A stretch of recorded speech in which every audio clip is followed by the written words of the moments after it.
Hi, how's it going today? Today we will be reviewing what operating leverage is. Many of you may not know what operating leverage is. Well, let me tell you what it is. Operating leverage is a measurement of the degree to which a firm or project incurs a combination of fixed and variable costs. For example, a business that makes few sales with each sale providing a very high gross margin is said to be highly leveraged. A business that makes many sales with each sale contributing a very slight margin is said to be less leveraged. As the volume of sales in the business increases, each new sale contributes less to fixed costs and more to profitability. A business that has a higher proportion of fixed costs and a lower proportion of variable costs is said to have used more operating leverage. Those businesses with lower fixed costs and higher variable costs are said to employ less operating leverage. I'm Fernando, and I just explained the definition of operating leverage. Hi, my name is Jesus. Many of you guys are probably wondering, how is operating leverage calculated? But you guys don't have to worry about it because there's an actual formula for you.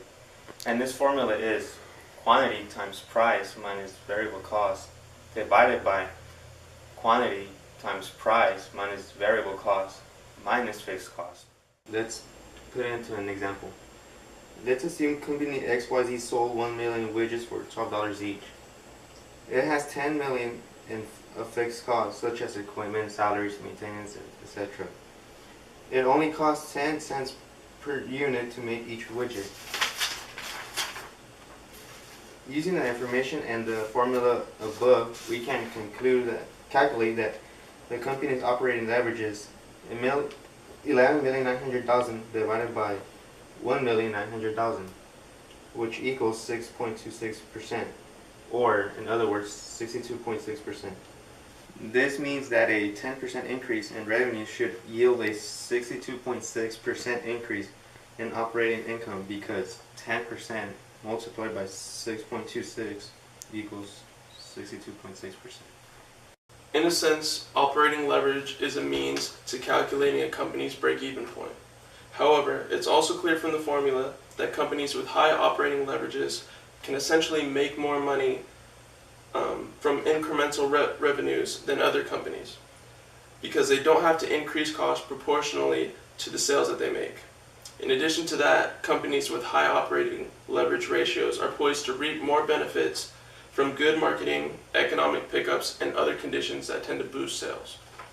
Likewise, however, companies with high operating leverages are much more susceptible to declines in revenue, whether caused by macroeconomic events or poor decision making.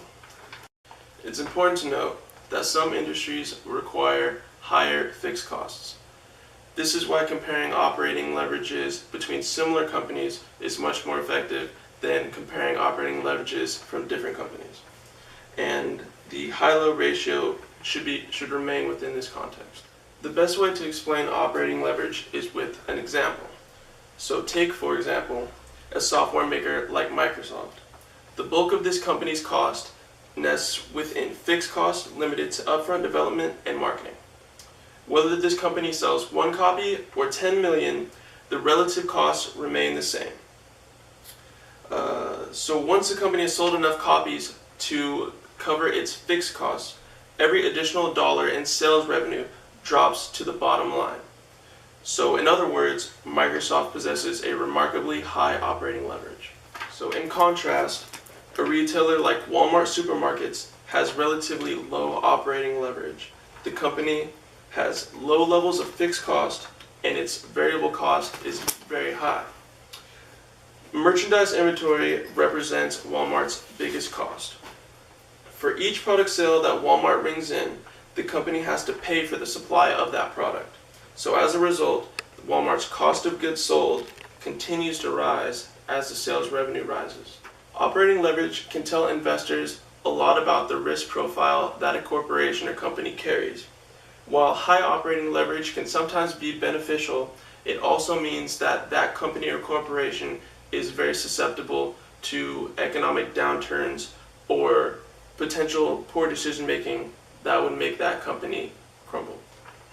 Unfortunately, getting all the information necessary to calculate the degree of operating leverage can be difficult because acquiring information such as the fixed and variable cost of a company, it is not necessary for them to disclose this information to the general public. Because it is so difficult to gather the necessary information to accurately calculate a company's degree of operating income, alternatively, investors are able to get a rough estimate of this calculation by dividing a company's operating profit by its sales revenue. So looking back at past income statements, investors can calculate these changes and get an estimated profitability. In conclusion, it's worth getting even a rough idea of a company's operating leverage. Even if it's not 100% accurate, knowledge of a company's degree of operating leverage can help us assess the level of risk it offers to investors. Although you need to be careful when looking at an operating leverage, it can tell you a lot about a company's future profitability. Investors can get a rough sense of a company's outlook and risk in the face of changing market conditions. While operating leverage doesn't tell the whole story, it certainly can help.